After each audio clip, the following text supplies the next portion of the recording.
Good evening, everyone. I'm David Eglin, President of the Society for Contemporary Art at the Art Institute of Chicago. We are really excited to welcome all of you to tonight's program on Malangatana Mozambique Modern, which is currently on view at the Art Institute through November 16th. We are most fortunate to have the three curators of the show, Hendrik Folkerts, Felicia Mings, and Constantine Petridis, in conversation after a brief video presentation of the exhibition. Before we turn the camera over to SCA Programming Chair Patty Sternberg, I wanted to take a few moments and highlight some of our upcoming SCA fall programming.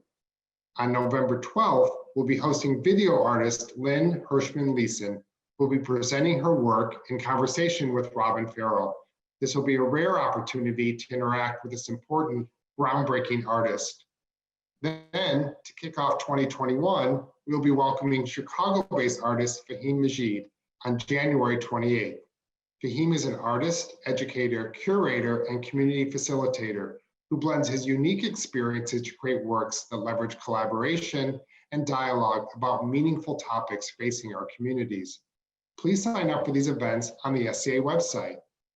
Also, hopefully you've all seen or heard about the upcoming SCA Collector Sale to benefit the Society of Contemporary Art.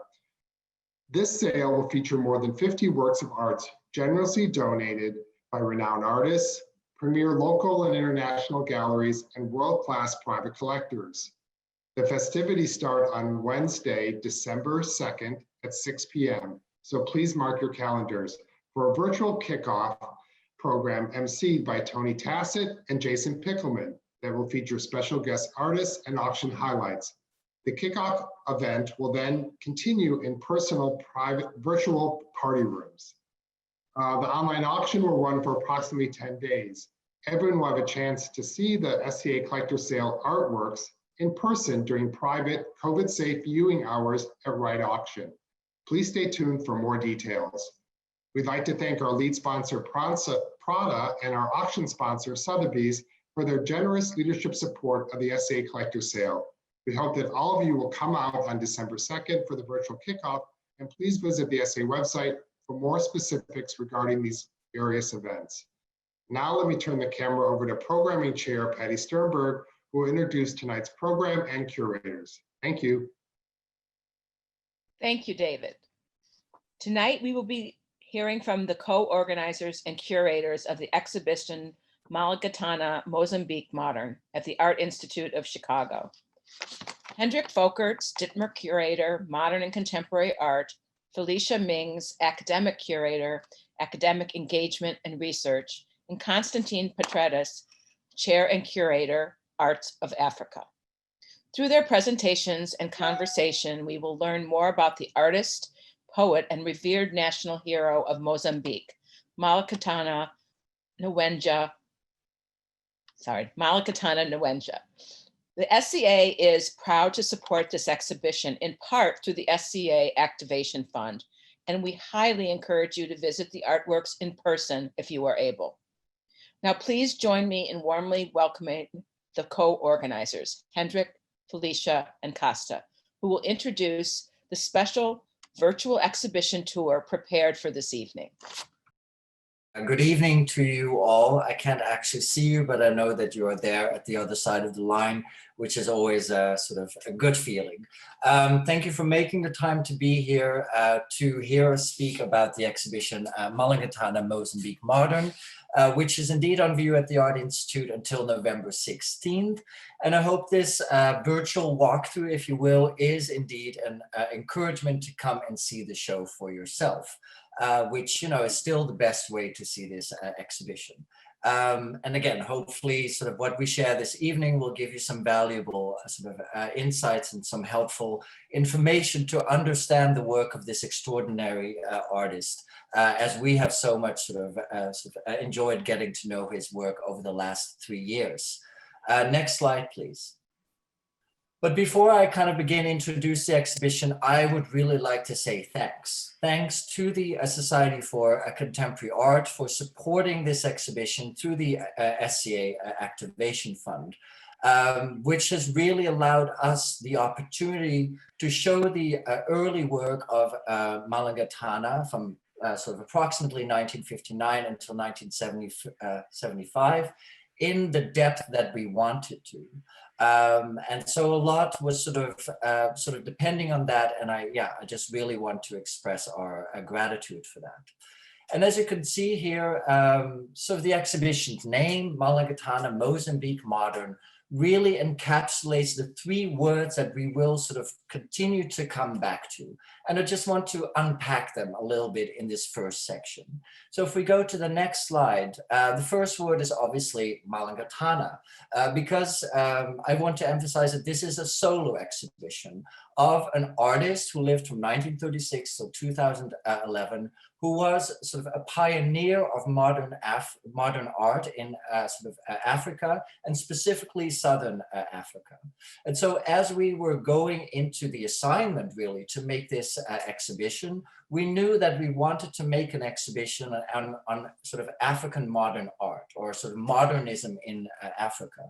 And sort of Malangatana is a name that is so firmly anchored in that art history that after much sort of deliberation and sort of derives, if you will, we decided, no, this needs to be a solo exhibition. And moreover, we decided to really focus on the first 15 or 16 years of his early work.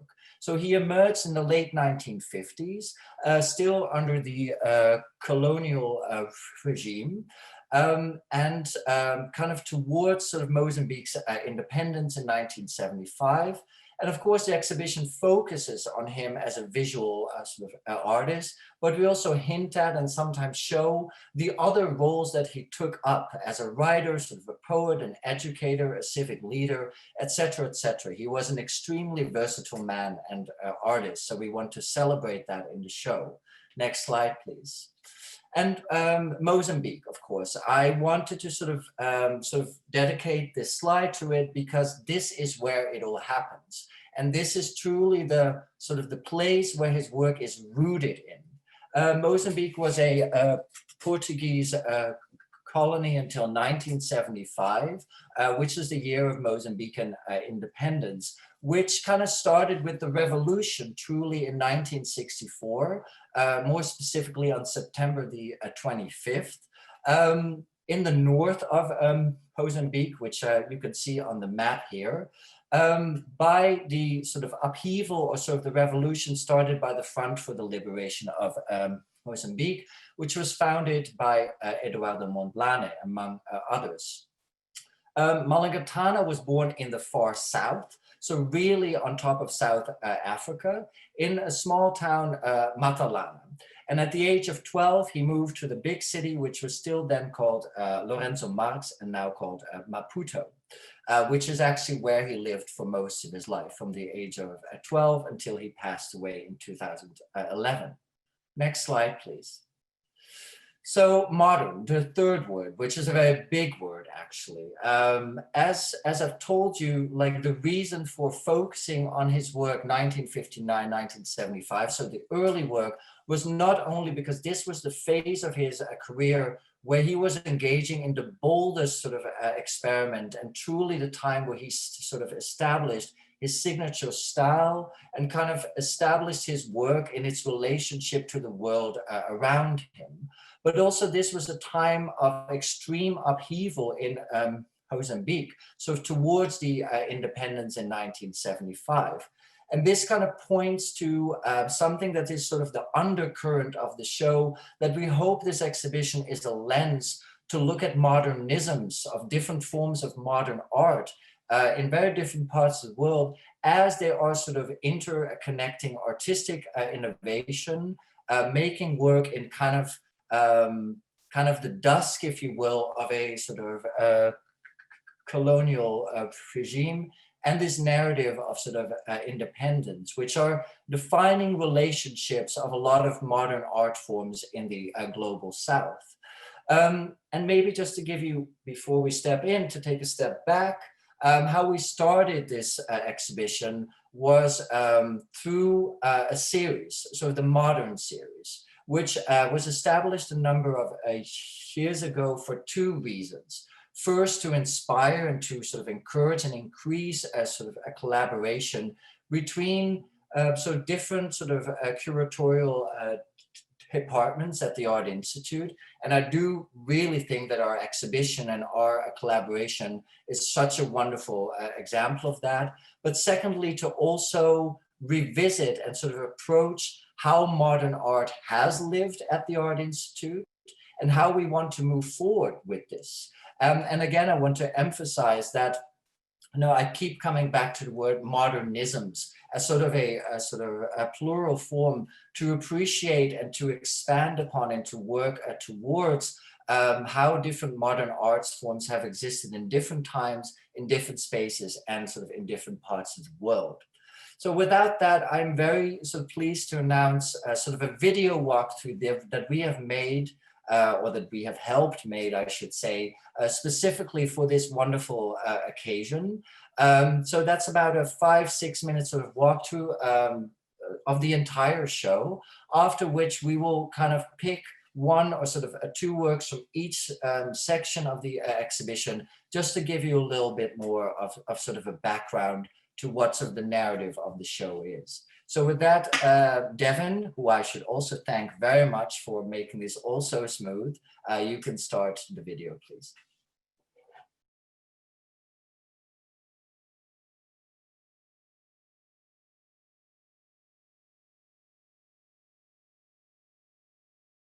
Good evening to everybody, and also to say hoyo hoyo to this room.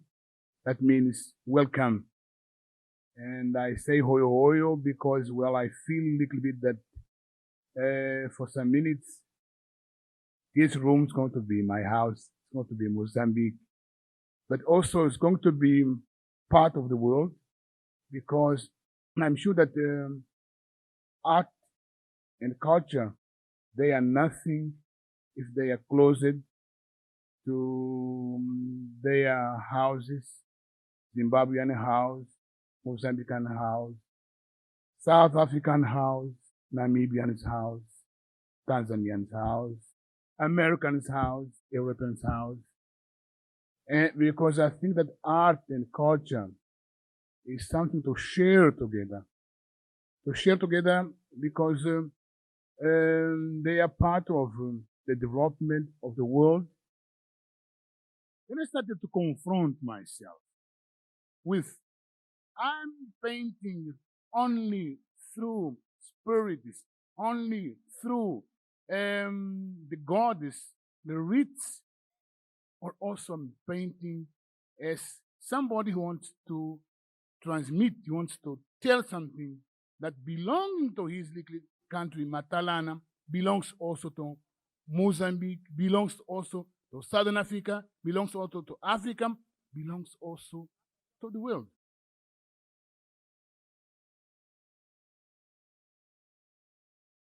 Who gives me this kind of expression are the people of this country. It's this country. It's this the whole Mozambique, from north to south, from east to west. It's this Southern Africa that is giving me all these colors, all those expressions that I put on my painting.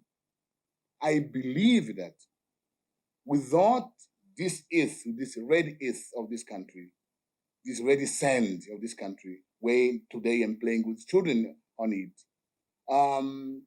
Malangatana would not exist really.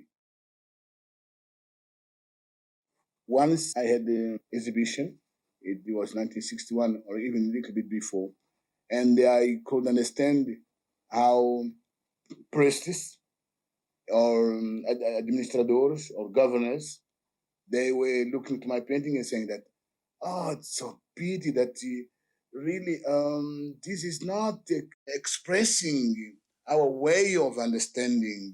It's too hard. Why you don't go a little bit softer? I remember also a priest once came to me and said that if I was commanding this country, he would not be alive anymore. It was a painting called The Last Judgment, where I put a portrait of a priest being judged after he died. He was being judged like as anyone who might have done any sin in the world. And he did not like it.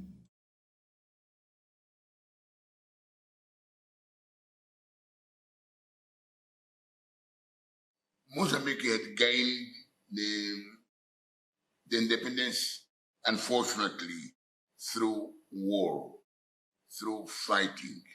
When Mozambique wanted to negotiate with Portugal to have independence without war, Portugal refused it.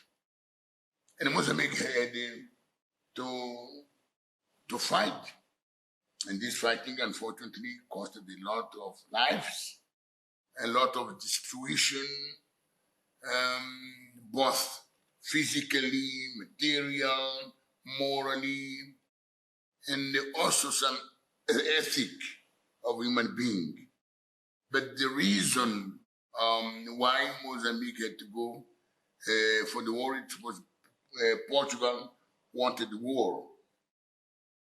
The philosophy of French Liberation of Mozambique was he made us all the militants, all the country, to understand and to be sure that the enemy was not a person, was not a white person, as Portugal wanted that the people, the many countries abroad, feels that we were hating white people, we were against white people.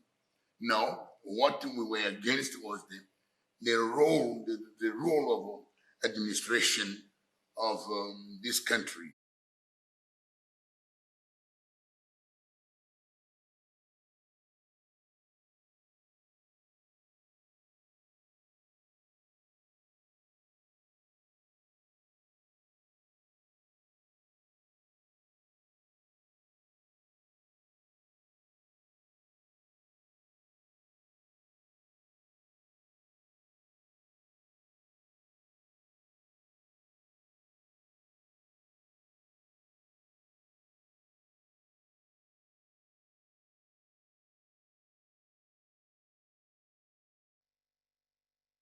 Thank you so much.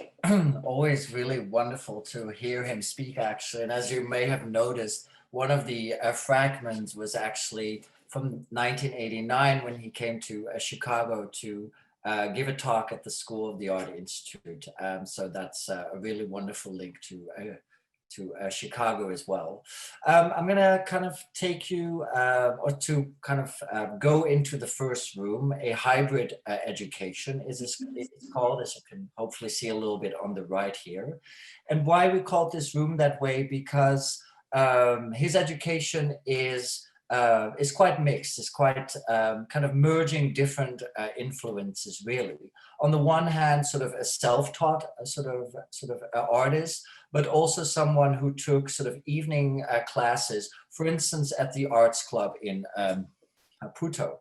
And to make you understand a little bit sort of the kind of like system of the time, it was not at all self-evident that sort of a Black Mozambican could enter the sort of arts club at the time.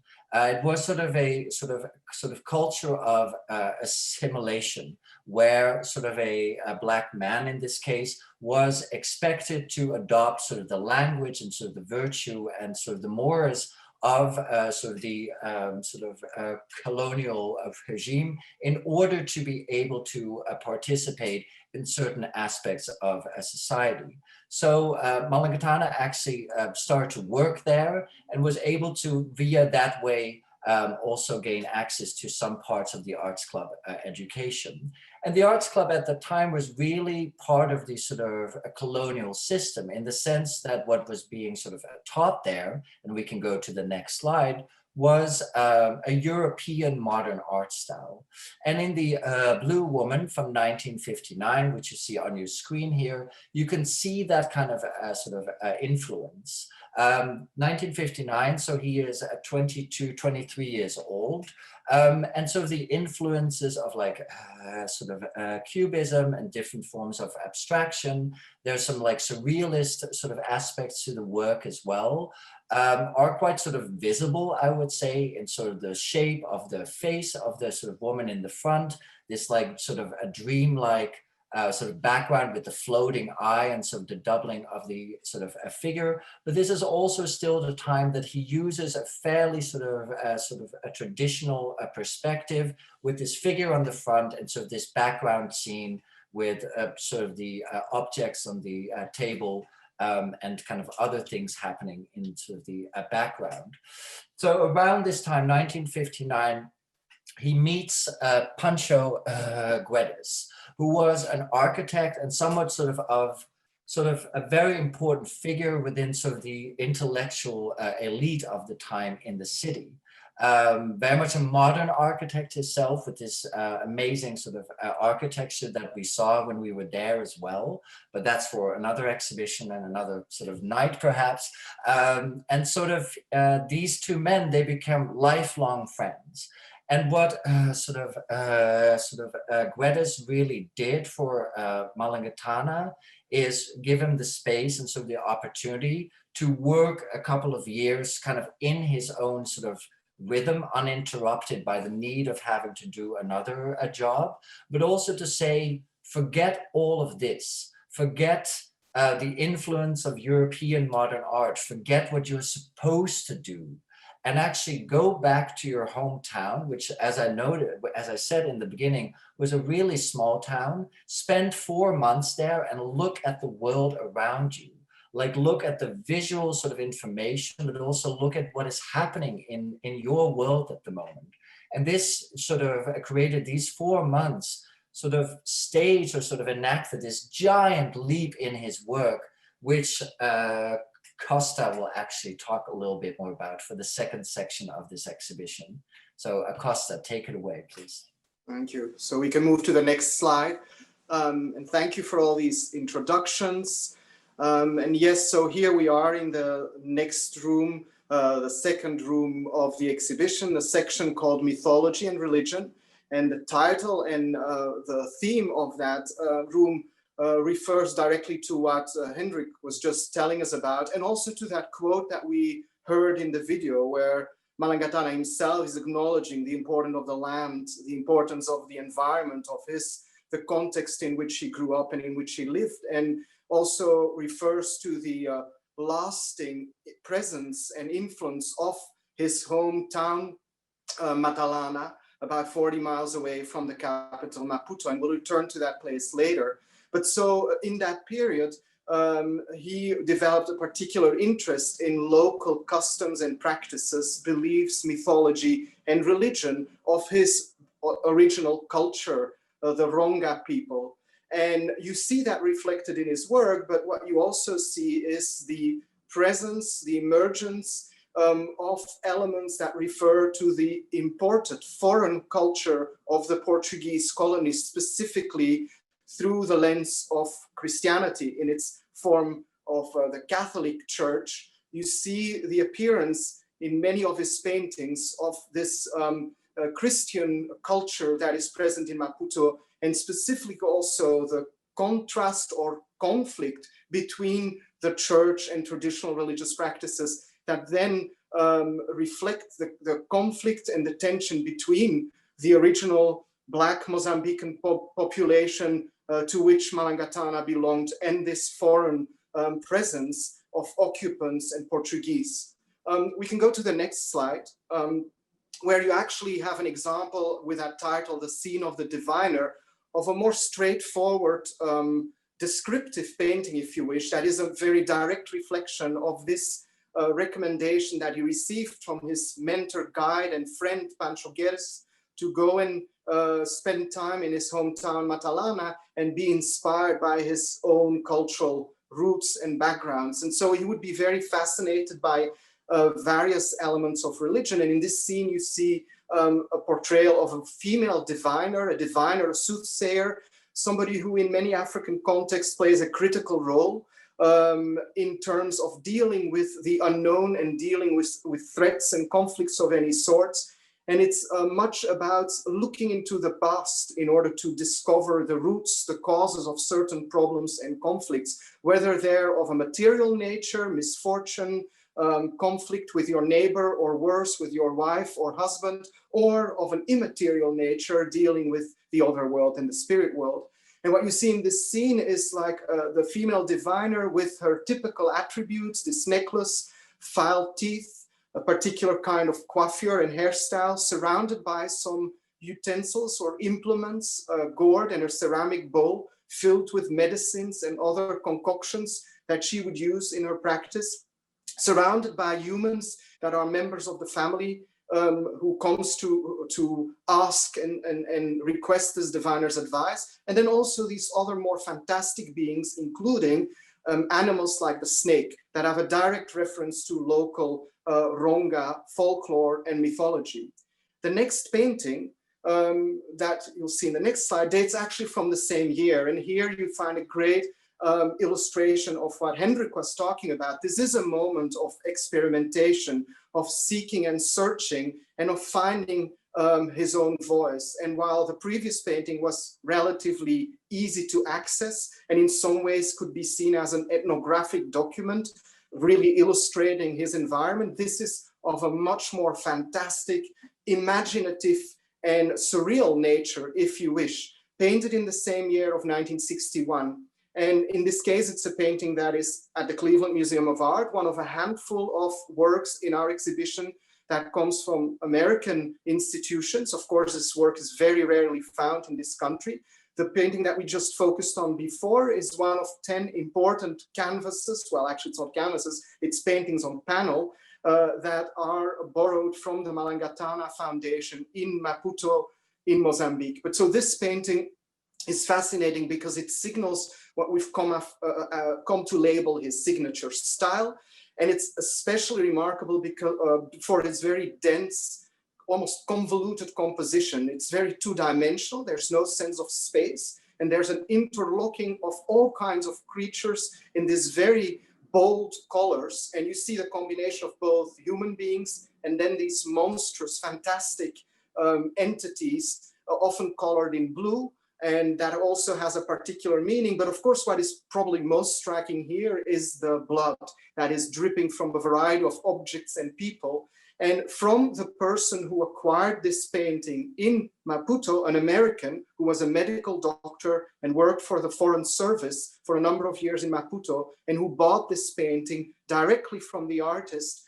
From him, we know that Malangatana at that time showed great interest in bleeding disorders and blood transfusion as a way to deal with those disorders. So that would be one possible representational reference in this particular painting. But more globally, you see also again elements that refer to Christianity, and the whole scene would basically bring together this local Mozambican Ronga world with a foreign imported world of the Portuguese colonials, and illustrate the tension, the conflict between those two worlds, just like Malangatana himself was actually betwixt and between, caught between those two different realms, those two different worlds, and how he expresses that through his paintings. Paintings that always, as we will see, have a political, social connotation, and it's a factor that will become more and more important as we progress through time.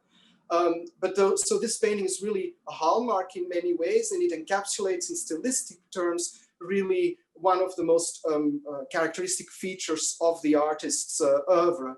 We can move on to the next slide, which is basically an illustration of that transitional space where we show a self-portrait in graphite on paper dating from 1965. And we talk about the fact that this Malangatana was actually an amazing artist who was more than just a painter and a draftsman. Among other things, he was also a poet. And one of his first artistic expressions that gained notoriety was actually a couple of poems that was reproduced in an important historical journal called Black Orpheus, published in 1961 as the number 10 of the series in Nigeria, that basically marked or made Malangatana known to the world, at least the world on the vast African continent, and signals his birth and emergence as one of these pioneering artists on the continent.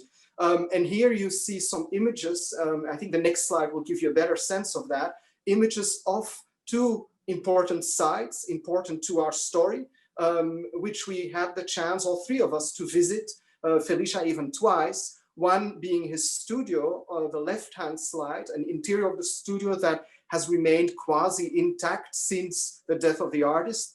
Next to it in the middle, an image of the outdoor, the exterior walls of the studio. And then to the right, elements of a large, very ambitious center, the cultural center in Matalana, his hometown, that Malangatana started to build in 1995, that remains unfinished, but that is an amazing agglomerate or conglomerate of buildings in that very modernist architectural style, largely inspired by Pancho Guedes and other architects that were active in that period in Mozambique, with that typical grid pattern that you see on the right-hand slide that we've actually used as a sort of inspiration in the architectural design of the exhibition as such. And you'll see that very clearly in the next slide, where Felicia will be telling us a little bit more about this important other episode and theme in his work.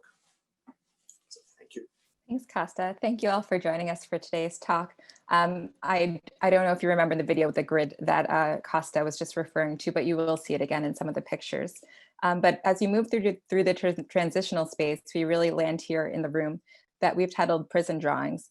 And this room really contains work that we felt would more overtly connect to the anti-colonial struggle, really kind of showing the way that that manifests in his artwork, but also the way that it impacts his life directly. So if we can move to the next slide.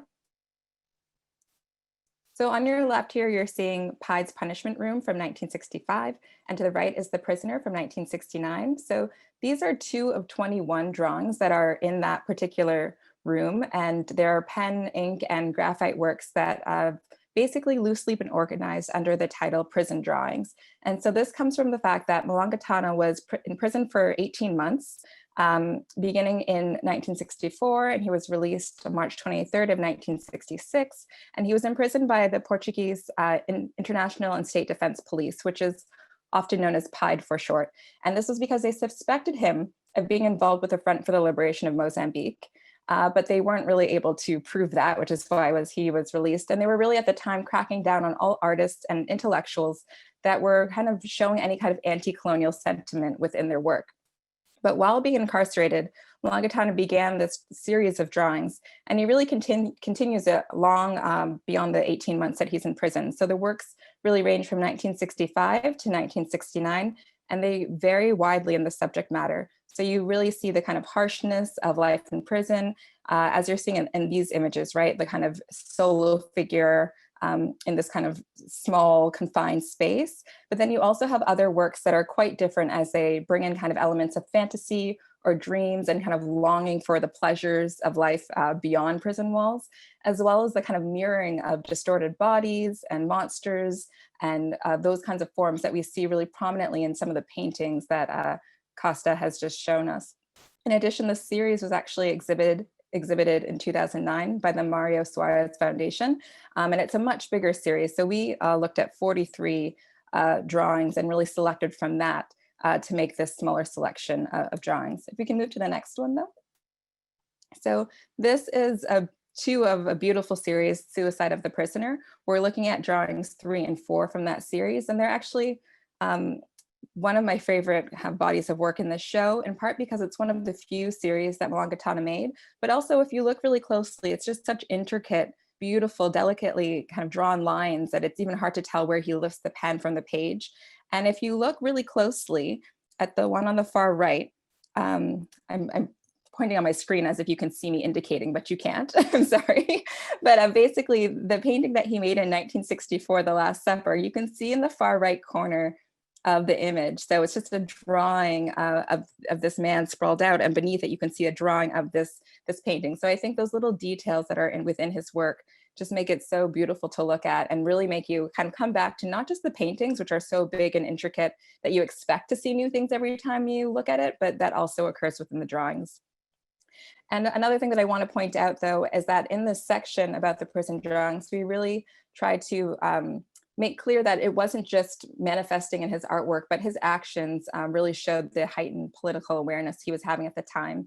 In 1964, he withdrew from the Artists in Mozambique exhibition to protest Nelson Mandela's imprisonment.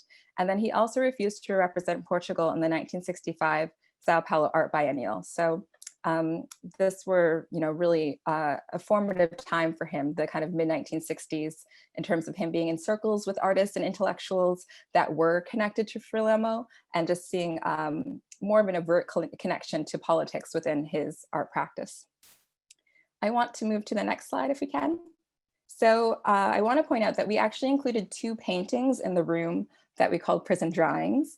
And you're not seeing the right side, which has big monsters devouring small monsters, but what you're seeing in the corner here is my favorite work in the show by far, 25th of September 2, the second or 2. If you want to move to the next slide for me, Devin.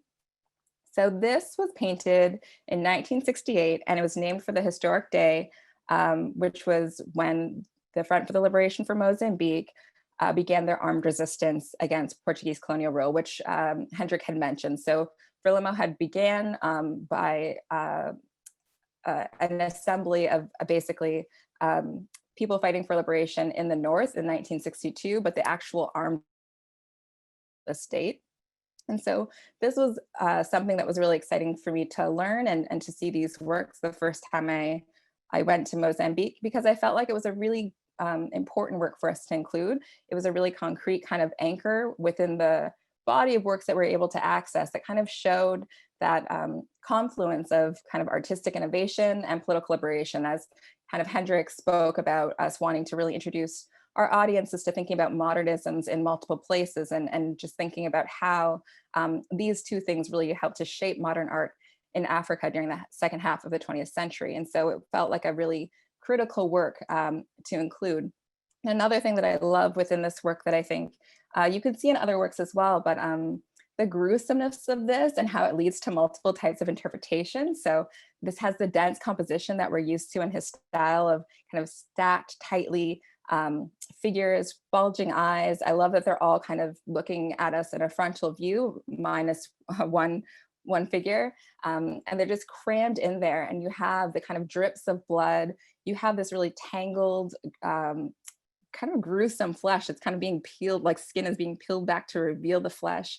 Sharp knives, the sharp teeth. So all of these kind of gruesome elements are there. And what I love is that I feel like it connotes a kind of fierceness, the kind of way that you see the uniformity of maybe a military, and so that the might and the power of these liberation fighters. But what I also really enjoy is that a scholar that we've been in touch with quite a lot, Mario Pissarra, has really offered other interpretations. So thinking about the fact that Malangatana was in Maputo, so he was in the south, but really the fight for the liberation was happening along the north, closer to Tanzania. And so many people that living up there belong to the Makonde group, and so often fighters are characterized as Makondes. And so Mario had brought up the fact that, is this really a kind of commemoration of this moment? Is it really celebrating it in the way that we think? Or might it be another view?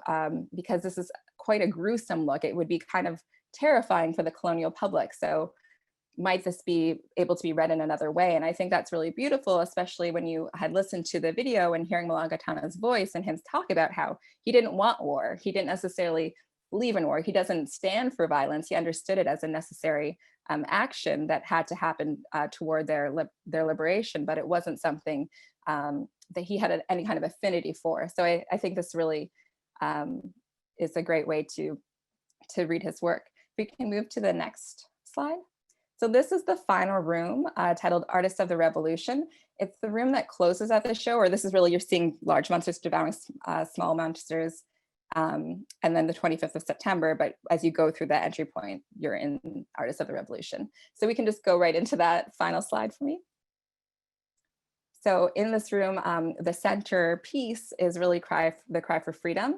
And again, we've talked about the kind of beauty and the composition that he has in terms of the entanglement of forms, the kind of grotesque figures, human figures, monstrous figures. You're seeing them kind of slither and sweep along into this kind of crescendo with a bit of architecture fragments in the background of this work.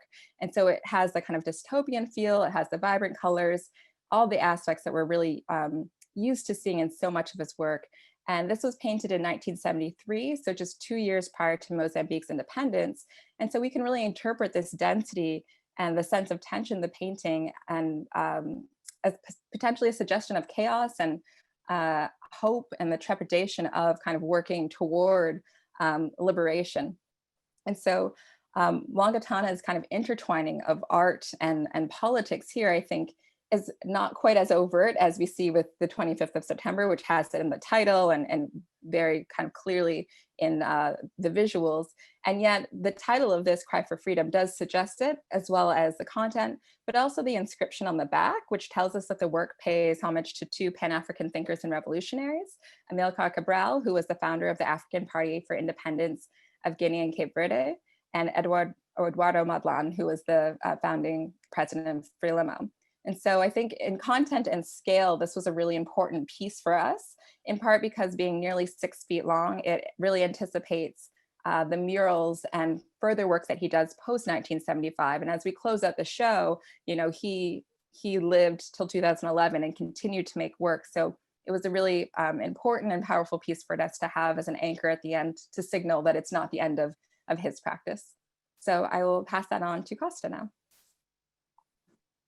Sure, so next slide, just a few announcements before we move on to the Q&A session. The fact that you can find additional resources and especially a blog which is richly populated, and the next slide will give you some idea of what is going on there. We want to especially call attention and give a shout out to our colleagues in paintings conservation. They have had a lot of work to do in getting these paintings, especially the 10 that came to us from Mozambique, from both Maputo and Matalana, ready for the exhibition, making them look as beautiful as possible. And so they're right about this, but that also leads me to the next slide, which is something we're especially thrilled about. One more is the slide that will tell you that we are working on a digital publication, which will include a contribution by our paintings conservator colleagues, but also by Mario Pissarra. And then we ourselves are trying to bring some of our new discoveries and insights into these works together. And so we hope that you will be looking forward to its release in the spring of 2021, just like we are. But now happy to turn it back to Hendrik so that he can moderate some Q&A here. Thank you. Thank you both so much, obviously. I'm going to sort of change roles a little bit now and moderate a sort of a Q&A. So I would like to, of course, encourage everyone to pose questions in the sort of a Q&A screen about the work, something that we may not have mentioned that you would like to know, or sort of anything you would like to ask. Really, now is the time. And as we're getting some questions in, I see a very interesting one. As a first one, which we've talked about a lot, actually. It's from Jim Sturm. Many of the works are reminiscent of Mexican street art and murals you might see in areas of Chicago, like Pilsen. Also was Basquiat influenced by his work. So maybe we start with the first half of the question. Costa, if you could talk a little bit about that sort of relationship to Mexican sort of muralists and Malangatana.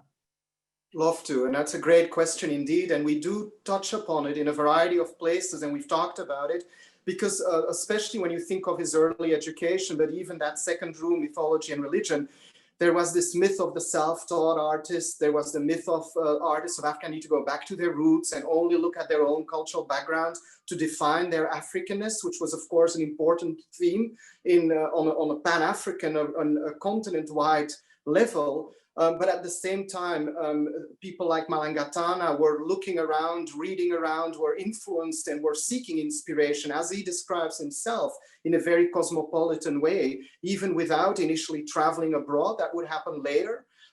He would be obviously looking at other works of art and seeking inspiration, and he acknowledges it. And in fact, the muralists, the Mexican muralists, are being mentioned explicitly in an interview that he held later in his life, where he did say that he actually admired their work a lot. And I don't think it's a coincidence that you see some references or some resemblances between these works. Another source would be the early Netherlandish painting Hieronymus Bosch, whose work he also admired and had looked at. And there too, you see stylistic and even content-wise related resemblances, whether it's through that interest in religion and Christianity, or in the case of the Mexican muralists, the revolution, the independence, the people's protest. So it's obviously not a coincidence. And he, like many other African artists, was actually quite cosmopolitan and very well read, and therefore obviously looking at the world around him. That's at least for that part of the question. So Hendrik, do you want to turn the other part, or does that cover it basically for you? To be honest, I can answer the second part really quickly. There is no known sort of relationship to me between Malangatana and Jean-Michel Basquiat. But the first thing I'll do sort of tomorrow morning is to dive into the books and to see if that's there. But honestly, I don't think so, I would say.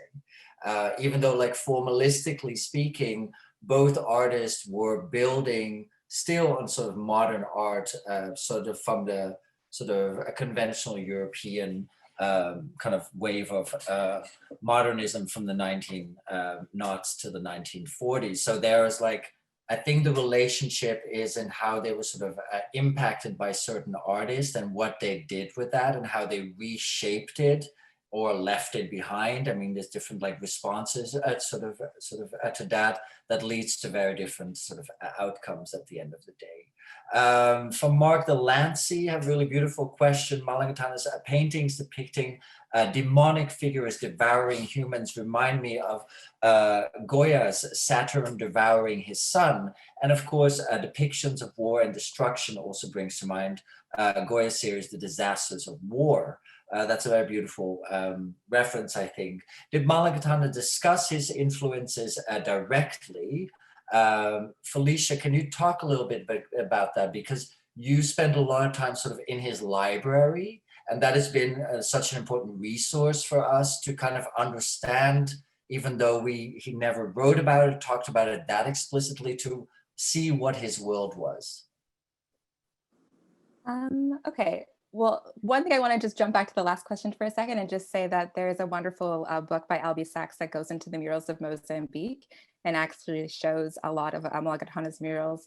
And also he did collaborate with Chilean muralists that were in Mozambique. So there is definitely some crossover and collaboration on that front. And then in terms of his influence, I think whenever we've given talks, or even ourselves as we look at Malangatana's work, there are so many things that we can read into it and so many different artist styles that we can see as connected to it. Being in his home library and also being able to visit Pancho Guedes' home and seeing the kind of books and collections there, we know that he was exposed to a range of works and a range of styles, from European artists to, you know, artists from across the continent. And later within his career, beginning at least with Festec exhibition in Nigeria in 1977, he was able to spend more prolonged amounts of time interacting with different artists on the continent. He also had a fellowship at the Gulbenkian in 1971. So that was when he really had his first kind of travels throughout Europe, exhibiting there and exposed to different kinds of media and other artists as well. So I can't concretely say that he saw this or he saw that. It's really just through the kind of things we saw in his home, such as kind of Makonde's sculptures that he collected, to the books that he collected, and then seeing the same kinds of materials and such a wide array of materials when we went to the home of his patron and mentor, Pancho Guedes. I hope that, feel free to add to that though, all of you, since you went to the same places. Totally. Costa, do you want to add anything? It covers it all. And I think the problem with the library is that we don't know exactly when he bought and had certain books. So it becomes difficult to derive or you know, imply certain things. But yeah, I think Felicia, Hendrik covered it. But I do want to emphasize that sort of Malangatana was a man of the world in so many ways. Like, his work was shown everywhere. He was extremely aware of like a sort of art history.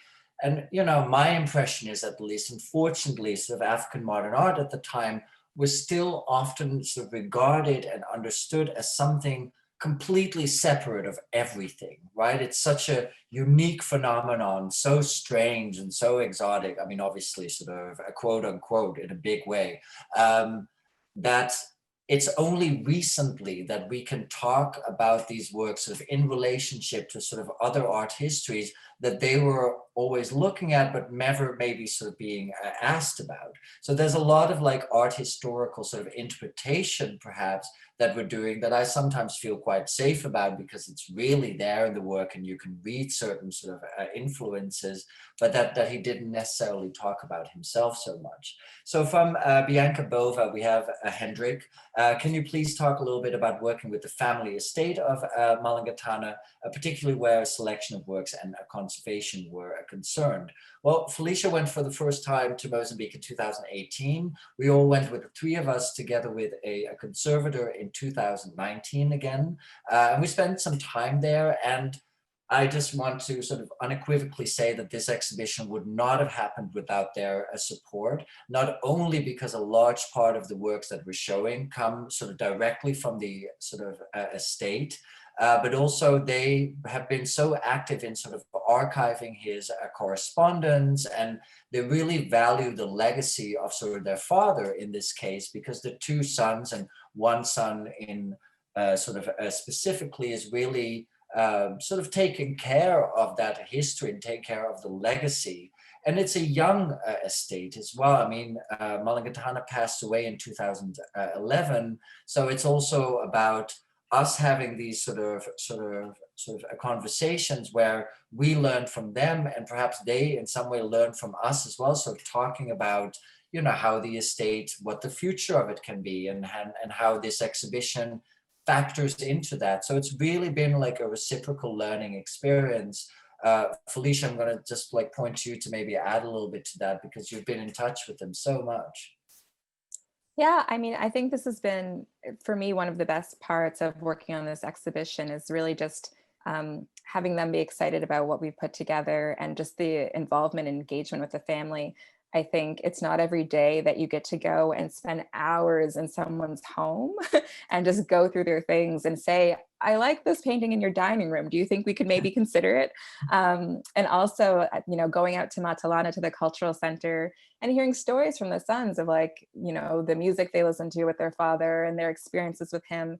They even were kind enough to take us to the place that he was buried. And so really just having such a deep exposure to not just the works, but to the family and just their regard for him and all that he's accomplished, I think was a quite unique experience that made, you know, the cherry on top of the cake of being able to bring this artwork to North America.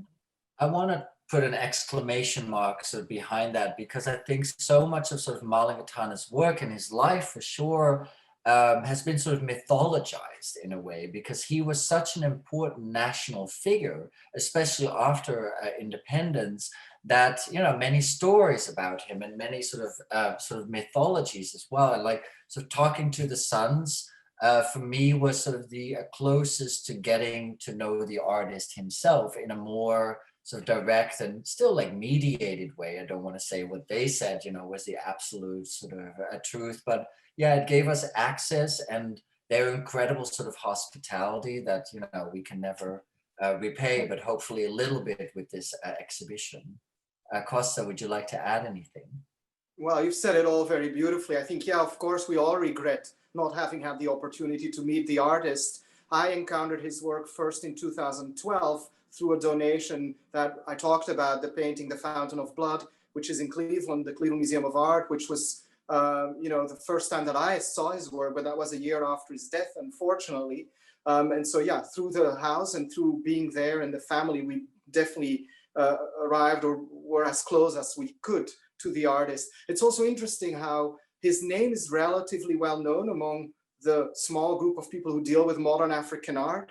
But of course, beyond that, he's still relatively unknown. We all hope that this exhibition will make some difference here, but we have to really emphasize that in Mozambique, and even in the rest of the surrounding area in Africa, he is a hero, he's a national figure, he's somebody who's widely known and venerated, worshipped, I should say, whose death received the honors of a grand state funeral. And, you know, he's a destination too. Whoever goes to that part of the world, you cannot not know about him, not hear about him. And I think that's obviously also something that we all treasured in having this opportunity to, on the one hand, introduce something totally new to our audiences, but at the same time, know that there's such a worldwide interest for him in a different part of the world, which again underlines something that Hendrik said earlier, that the whole point here is to open our horizon and acknowledge that there are other artistic traditions, legacies, and worlds out there that are easily overlooked because they happen to be a little bit farther away than our own more familiar boundaries. There's some really amazing sort of other questions coming in, more than we can respond to. So I think we'll take another 2 or 3, but I can maybe respond to a couple of them really quickly. I love that Matt Rary put in that the founding president of FRELIMO, Eduardo Mondlane, indeed went to Northwestern University here in Chicago. So that's another beautiful Chicago link. And Matt is asking if Malangatana, because of sort of the dreamlike visions that he puts in his work, had an interest in sort of a psychology. I would argue, yes, the psychological dimensions of things was definitely something interesting, but he was really so profoundly interested in the human condition in a way, which is something that we see so wonderfully in his work. From Anonymous, which is kind of exciting, in this show, Traveling Anywhere in North America.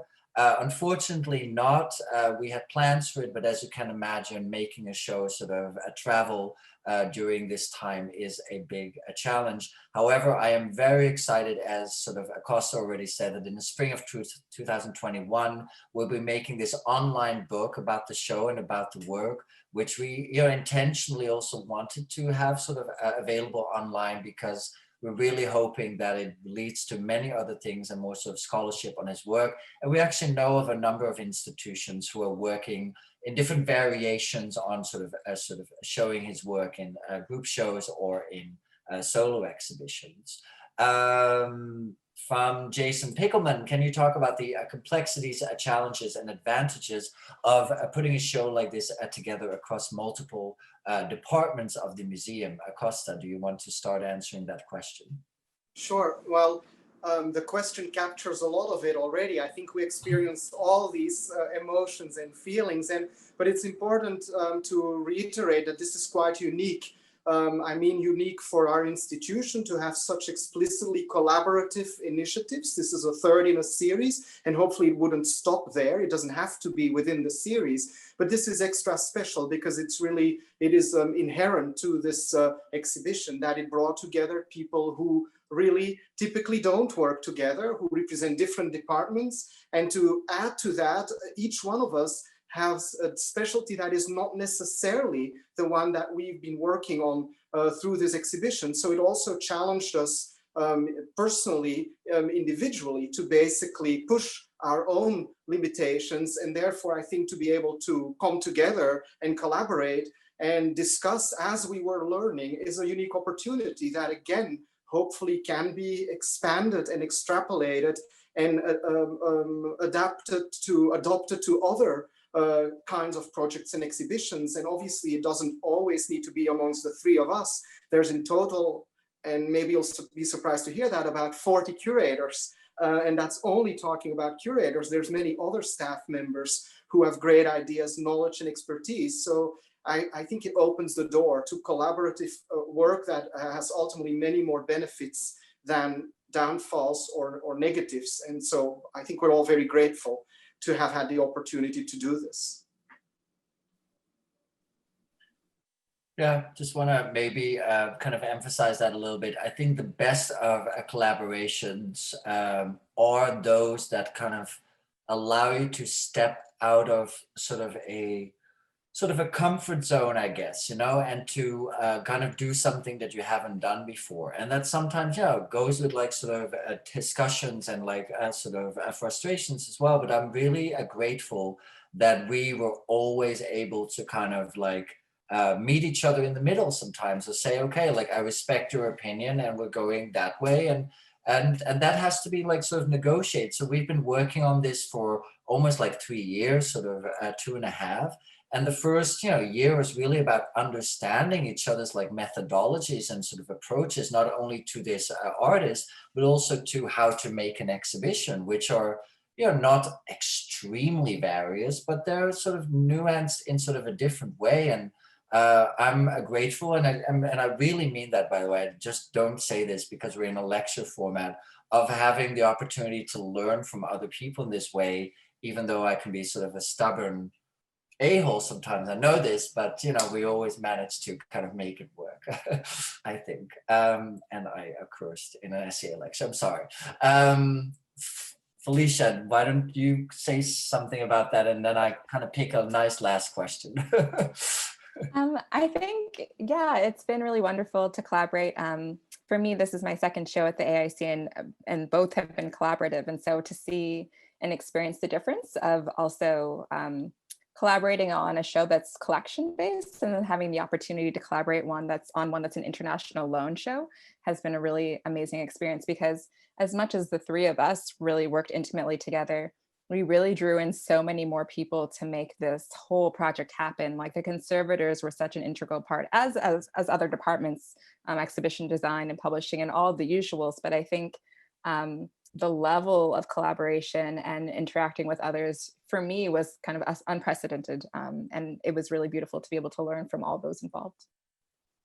So really fantastic. And unfortunately, last sort of question again from Anonymous. How was the art market / community? How did Malangatana's work circulate during the 60s to 80s in Mozambique under the FRELIMO military sort of politics? I was especially drawn in by the frames around the work, the jagged edge and intricately carved wood, and how it created interesting shadows. How are the frames involved in the work? Did the artist constructs and build these himself, or were these added later? The last part of the question I can answer really easily. Well, in part at least. For the exhibition, we replaced a lot of the frames, and some of the work actually were sort of unframed. So that's also something that our conservation staff was extremely helpful in sort of advising on it, and also to create a bit more sort of uniformity, if you will, in the frames. But as you saw, like some of the frames are sort of a sculptural, at least one of them in the show, which is one wonderful sort of example that we found of a frame that was sort of produced in its own time, and that was really sort of integral to how the work was shown. But to go to Malangatana's works as a circulation during the 60s to the 80s, Felicia Costa, please jump in. Okay. So I would say, and a lot of this I'm basing on, again, the scholar Mario Passara, who's really finished his dissertation looking at Malangatana just roughly a year ago. And so he's probably one of the foremost scholars on his work and other sources we've looked at. But he seemed to have a lot of opportunities to exhibit internationally, largely in the 1960s. He had shows in London. He was part of the International Congress, or the ICA. I'm going to mess up the full name. I'm going to have Costa say it afterwards. Or the first International Congress of African Arts and Culture. I think I messed that up, but that's pretty much the term.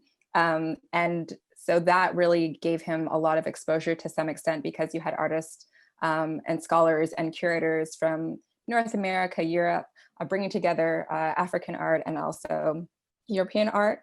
And so you really saw his work, in India, in London, in across the African continent in the mid 60s through the early 70s.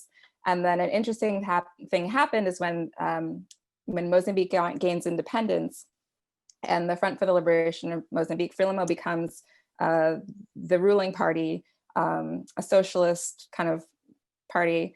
They really mobilize arts and culture in terms of public arts and culture. So they're not really interested in like fine art and this kind of, art market world and all of that, but they're really interested in art being a way to kind of educate and communicate with the people, and art being of and from the people. And so Malangatana ends up taking on a lot of kind of civic roles. He's not necessarily painting as much, and in the first, 2 years after independence. And then when you see him in exhibitions, it's a lot of group exhibitions with sculpture, not just painting. And so it's not again, till I'd say later 80s, 90s, that you get an uptick again of him in group shows. You know, Okweonweezer's Short Century to Independence is one that really puts him on the map, among many others that happened. His work was shown at the Smithsonian. So I feel like there's kind of phases that kind of also intersect with the politics of what was happening in Mozambique and the way that they're envisioning art being used at that time. Feel free to add. It's a wonderful response. I think it's also really fascinating to look at kind of the history of institutions having sort of collected his work, which is either to sort of a gift, as happened with the CMA in Cleveland, or through sort of other works. I was really happy when I was at the sort of a Tate Modern last year, where they have his work in the collection, where they have it on view, which is just really amazing to see, actually. And they have such a beautiful work from the early 1970s, I think, from the top of my head. And so there is an institution, there is a history of institutions sort of collecting his work. And I am pretty sort of confident that the show will hopefully sort of, you know, add to that. But also, I'm very curious how the estate, you know, like thinks about that, about his work kind of being in the world or in sort of Mozambique. I mean, I know for a fact, right, that they're dealing with these very big questions. And yeah, I hope that we can like remain to be there for them to, you know, offer sort of advice and guidance. With that, I think, unless Costa, do you want to add something to this? Well, just to maybe state the obvious, that there is work to be found in a variety of places, but it remains very modest so far outside of Mozambique, and there's probably a lot in private collections that we haven't uncovered. And yeah, we have to admit that even going to Portugal, the Gulbenkian, where he was a fellow in residence, it's a small number, it's a handful of paintings, and they're not shown on a daily basis. Just to make it clear that this is a unique opportunity here in Chicago to see so much work of this significant 15-some years of his early career together, and things that come largely from these private collections that never see the light of day, and that are very different also from the occasional things that you see at auction when much later work is being offered, and typically not these earlier paintings, of which many of them have an important early historical record of exhibitions. So again, to emphasize that, to see so many relatively unknown and privately held works together is a unique opportunity that made it interesting and exciting for us, but hopefully should also be the reason for you to visit or return to the galleries and see the exhibition in person, which you hope will do. Totally. And as a closing, I just want to share Amy Swatsot's sort of observation. Thank you for the presentation. Malangatana did acknowledge his role as a bridge between the colonial and post-colonial sort of development of modern art in Mozambique. When I suggested his crucial role, he shared this with me in a sort of a discussion in 2009. And I think that's really beautiful. He is such sort of a key figure, and sort of whose work kind of like spans not only sort of the history of sort of Mozambique of the last, 70 years, but who was such an instrumental and key artist in sort of the development of modern art in sort of Southern Africa, and I dare to argue far beyond. So yes, in closing, an encouragement to come and see the show until November 16th. We thank you so much for being here. We're a little bit over time, but that is your own fault, because you asked us too many wonderful questions, which I hope that we were able to address a little bit. And I am not sure if I'm supposed to give the floor to someone else or just close it, but I'll just say one more time, thank you for being here with us this evening. Thank you. Thank you.